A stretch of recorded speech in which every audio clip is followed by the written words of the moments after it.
Hello, everybody, and welcome to this episode of the Deep Penetration Podcast. Yes, you heard it. It's called Deep Penetration, and I will explain why later.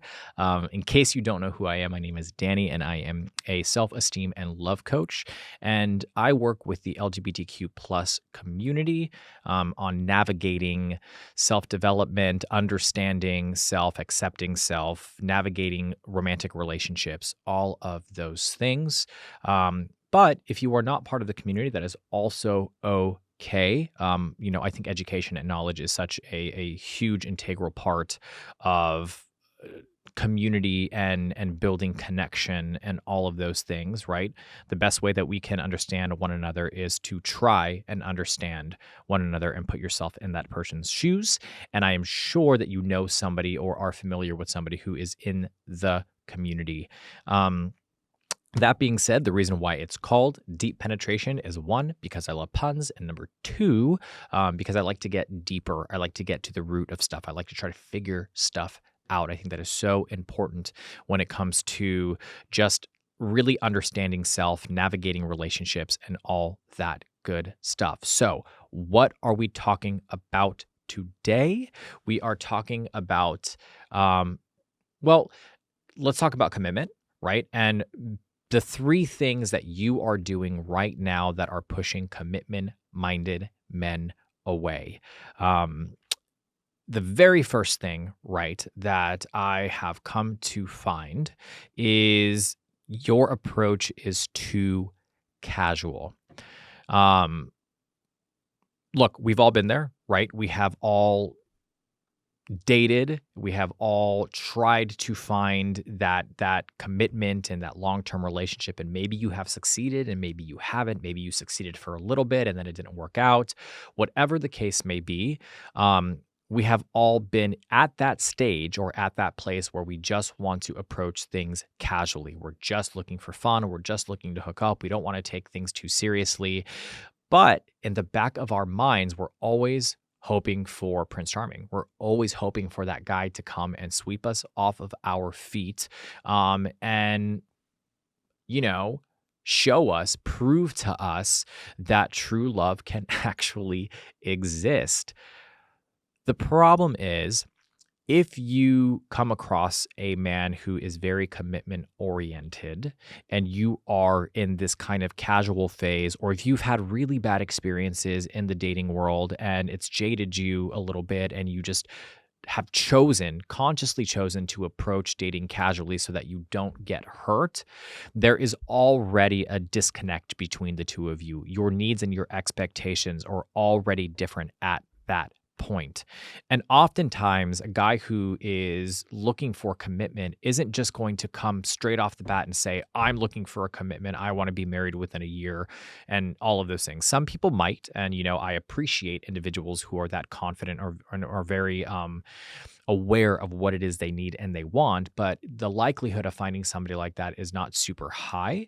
So who's willing to communicate those things, but they are approaching the date looking to see if you are the right candidate and you are somebody who is aligned with their vision of what they want in the future and the timeline and all of those things. So if you're approaching this just kind of like a casual one-off date, or hopefully it's going to be a hookup or whatever the case may be, you're going to present yourself in that way. You're going to have that very kind of overly flirtatious, laid back, casual type of vibe.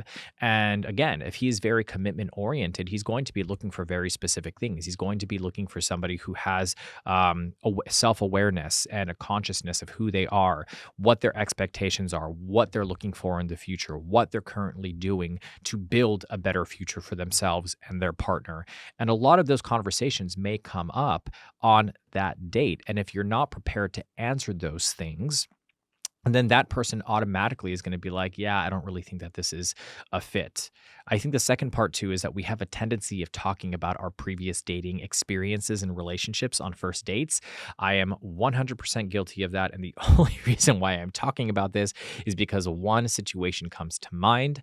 And I've talked about this before in one of my YouTube videos, but there was a gentleman that I matched with on Hinge in Los Angeles, and that's where I'm from originally, is Los Angeles. And we connected. We had a lot of things in common. We had a lot of the same beliefs and we aligned on a lot of things.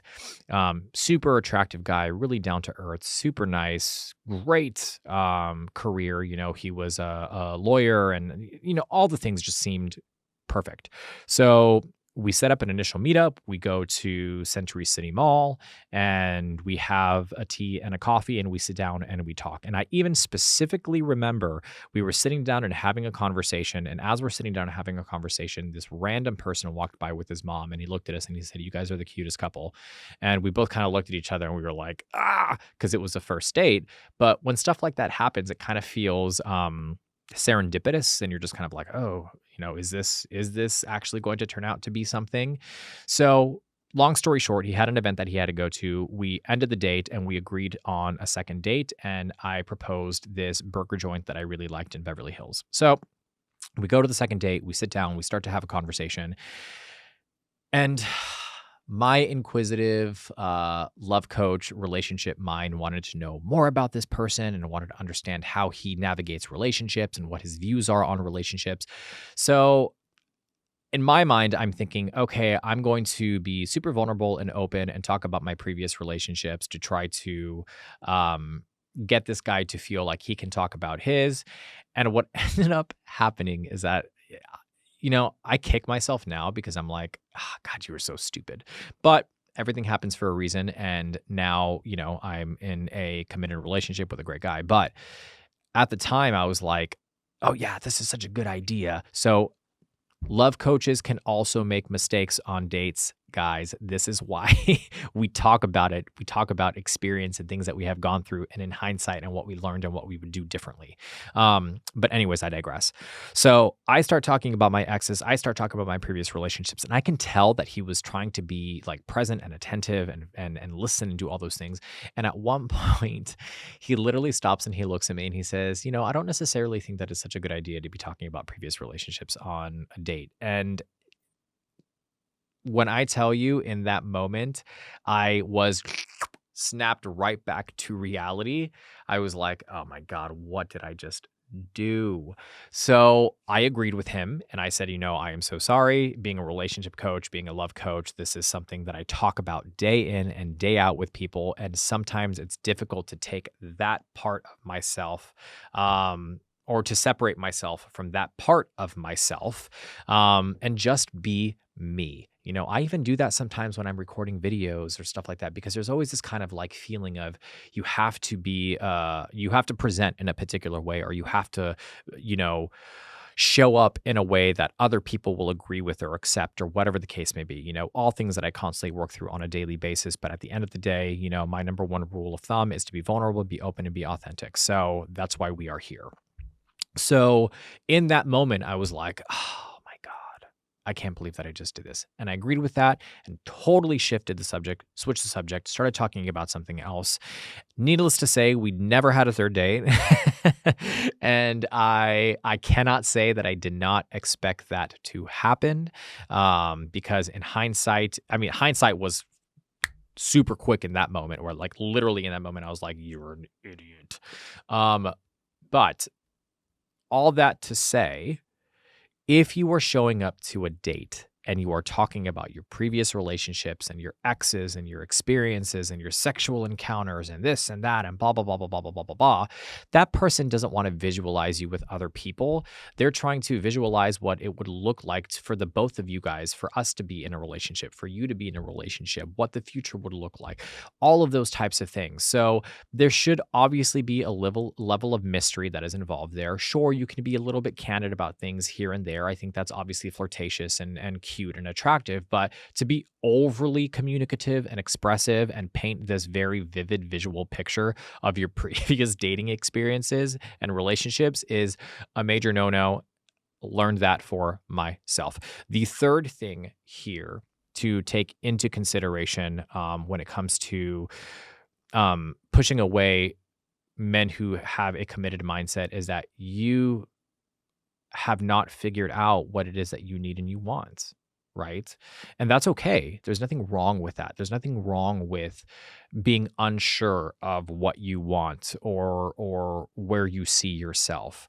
But If you are going to try to find somebody and develop a healthy, sustainable, long-term relationship, you should also have a vision of the future. You should have a vision of what you want. You should have some present goals, some future goals. You should know yourself well enough to know what your needs and your expectations are, what you like, what you don't like. Um, and all of these things are parts of your identity. And it allows this other person to start to get to know you well enough for them to make a decision whether they want to move forward in the relationship or not.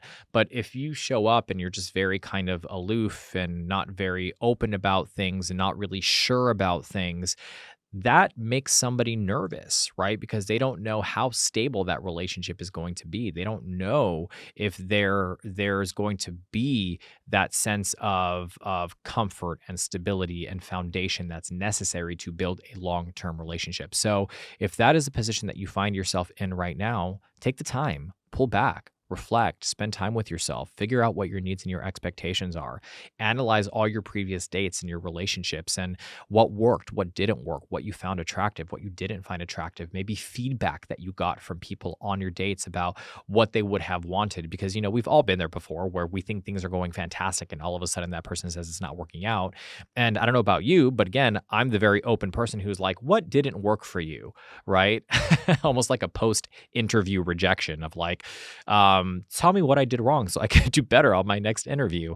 I don't necessarily recommend that for every single person, but I know myself well enough. I'm comfortable enough in myself. And again, I think for me, everything is a learning process. So I take it all in and I take it with stride.